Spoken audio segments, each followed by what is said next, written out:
Picture this. You're scrolling through your social media feed, surrounded by hundreds of friends and followers, yet something feels empty. You're not alone in feeling this way. In fact, you're part of a massive invisible epidemic that's quietly reshaping our modern world. We live in the most hyper-connected era in human history.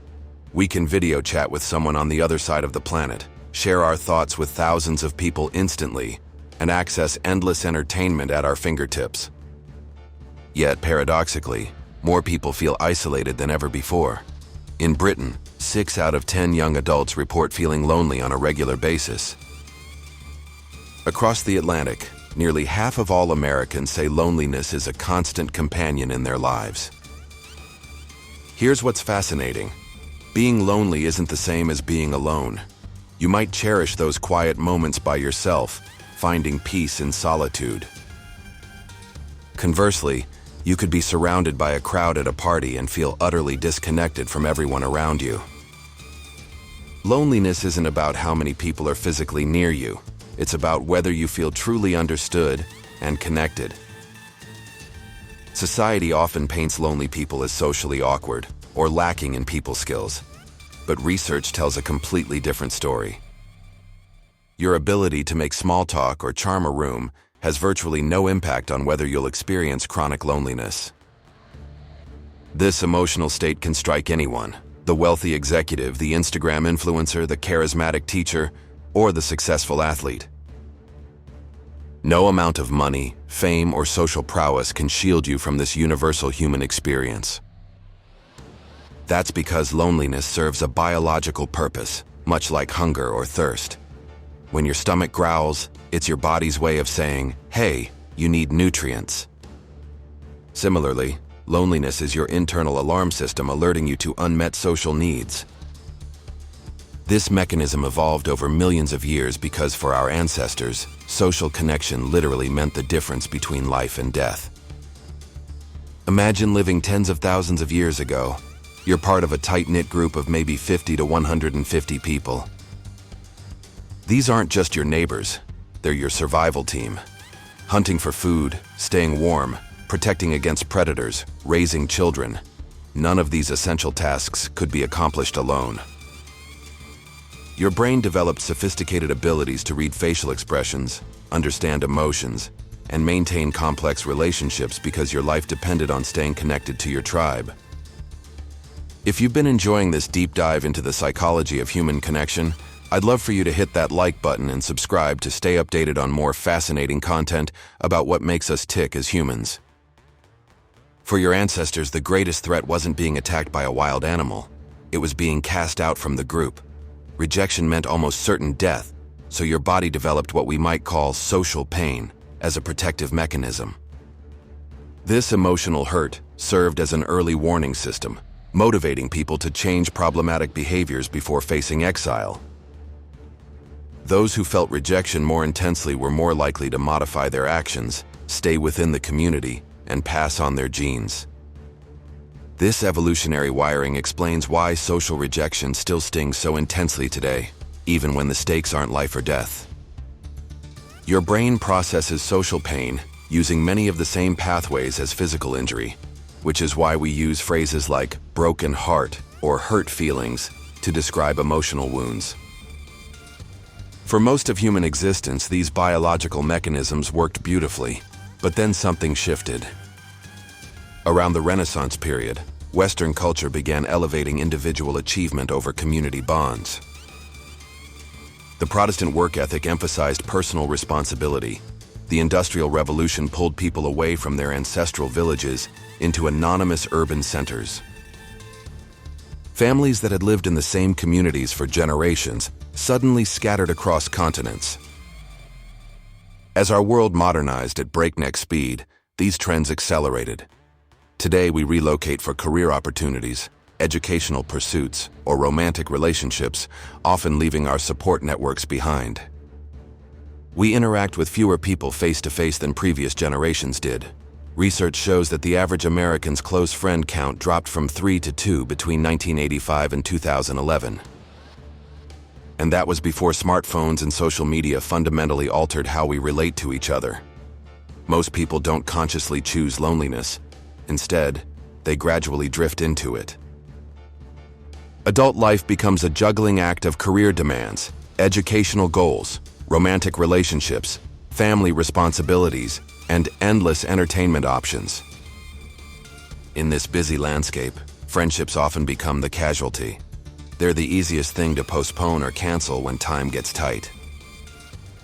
Before you know it, weeks turn into months without meaningful social connection, and you wake up one day feeling profoundly isolated.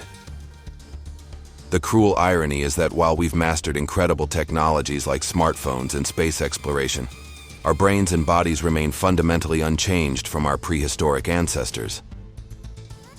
We're still biologically wired for community living, yet we've constructed a world that often works against these deep-seated needs. The health consequences are staggering. Chronic loneliness creates stress levels comparable to major physical health threats. It accelerates aging, makes cancer more aggressive, speeds up cognitive decline, and weakens immune function. Researchers have found that persistent loneliness is twice as harmful as obesity and equivalent to smoking a pack of cigarettes daily. Perhaps most troubling is how loneliness can become self-perpetuating. When you're chronically lonely, your brain shifts into a defensive mode, similar to how it responds to physical threats. This hypervigilant state makes you more sensitive to social cues while simultaneously making you worse at interpreting them accurately. You might notice every micro-expression or subtle change in tone, but you're more likely to read neutral interactions as negative ones. Your brain becomes increasingly suspicious of others' motives. Friendly faces start looking hostile. Casual comments feel like personal attacks. This distorted perception can make you withdraw further, or act in ways that actually do push people away, creating a vicious cycle that reinforces your initial feelings of isolation. The pattern typically unfolds like this. Initial feelings of disconnection trigger sadness and anxiety. These negative emotions make you hyper-focus on social interactions that seem to confirm your fears. Your thoughts about yourself and others become increasingly pessimistic. This mental shift changes your behavior. You start avoiding social opportunities, declining invitations, or responding coldly to friendly overtures. These actions then create more isolation, intensifying the original feelings and making the cycle harder to break. Breaking free from chronic loneliness requires recognizing these patterns and consciously interrupting them. The first step is understanding that loneliness is a normal, universal human experience, not a personal failing or character flaw. Everyone feels disconnected sometimes. It's part of being human. Start by examining where you focus your attention. Are you selectively noticing negative interactions while overlooking positive ones? When a colleague gives a brief response, do you immediately assume they dislike you? Or might they simply be pressed for time? Challenge yourself to look for alternative explanations for others' behavior. Question your assumptions about social situations. Do you enter conversations already convinced they'll go poorly? Are you so focused on protecting yourself from potential hurt that you're not allowing genuine connections to form? Try extending the benefit of the doubt to others. Assume they're not working against you unless you have clear evidence otherwise. Examine your own behavior honestly. Are you creating opportunities for connection, or are you unconsciously sabotaging them? Are you declining invitations or failing to follow up on social possibilities?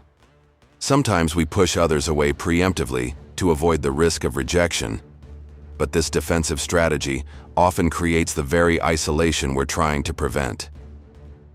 Of course, self-reflection alone isn't always sufficient. If loneliness has become overwhelming or led to depression, seeking professional support isn't a sign of weakness. It's a brave step toward healing. Whether we view loneliness as an individual challenge or a broader public health crisis, it clearly deserves more attention in our society. We've created an incredible world filled with technological marvels and amazing achievements, yet none of these innovations can substitute for our fundamental need for human connection. Unlike other animals that get most of what they need from their physical environment, humans are uniquely dependent on each other for our well-being. As we continue building our modern world, we need to remember this basic truth about our nature and create communities that honor our deep-seated need for authentic connection. If this exploration of human psychology resonated with you, please give this video a thumbs up and hit that subscribe button. Your support helps me create more content exploring the fascinating complexities of what makes us human.